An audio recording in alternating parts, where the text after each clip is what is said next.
All right, this is Dr. Butler, this is AP Physics, and this is a homework question.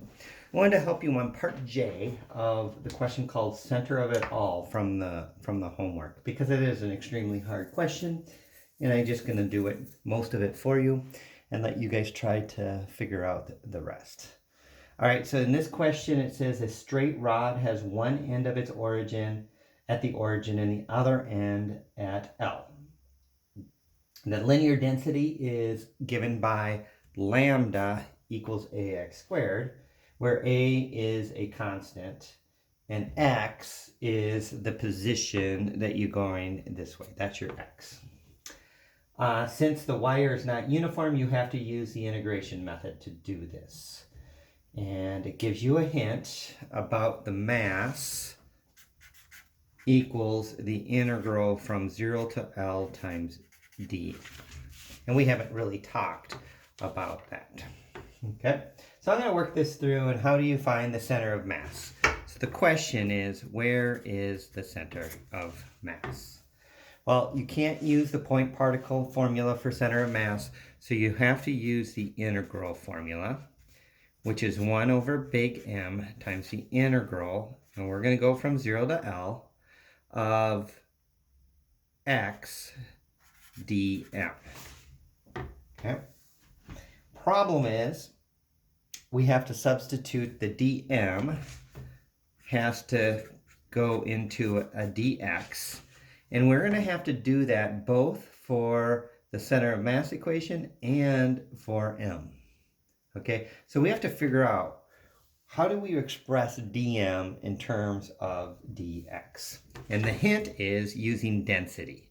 So in this case, linear density is given by, the function lambda, which is, they give it to you, so you don't have to figure it out. You don't know what the mass of the thing is, but it's ax squared, and that is going to be equal to any little tiny sliver of this. It's going to be, that density is going to be expressed depending upon where the x is on that. All right, and so it's going to be a dm over dx.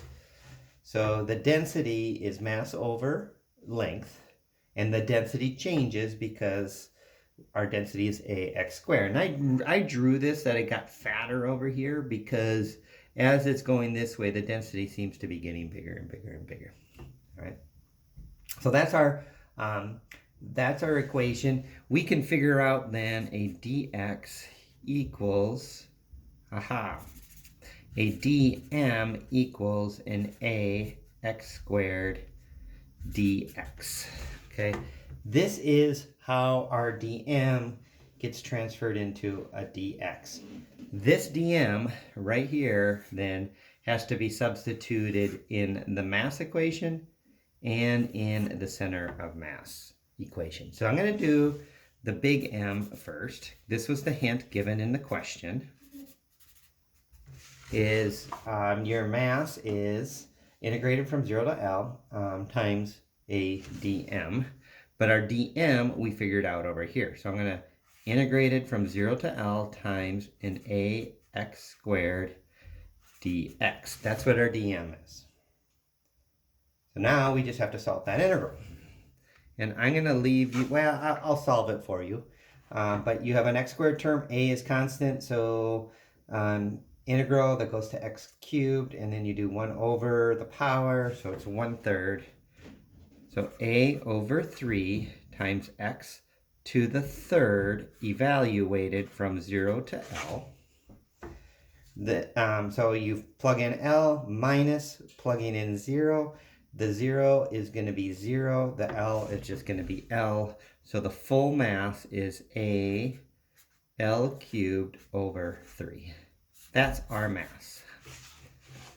Okay, so that is from this first equation right there.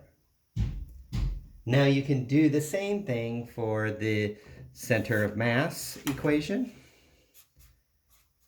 It equals 1 over m times the integral from 0 to L x times dm. But now we're going to plug in the dm, the same dm, into here, but we have this extra x term right there. And the mass is AL cubed over 3. So let me evaluate that. I'm going to just leave the mass as big M right now, so I'm not confused by that. So our XDM is going to be integral of x times AX squared dx. Okay, and then I can consolidate those terms. I can plug in my M. So x of the center of mass is 1 over m times the integral of AX cubed dx. Now what I have to do is I have to integrate from 0 to L. Integrate from 0 to L. My zeros are going to cancel out. A is a constant. So what does x cubed become? And you plug that in. You have an m here, which is going to plug in right there. Your final answer, I'm going to let you try to get the final answer. You just have to do the integral, plug in some numbers. I'll give you a hint. L's are going to cancel, so there's only an L that's going to be left. And the A's are going to cancel, and you'll be left with a number. So your final answer will be some sort of number times an L.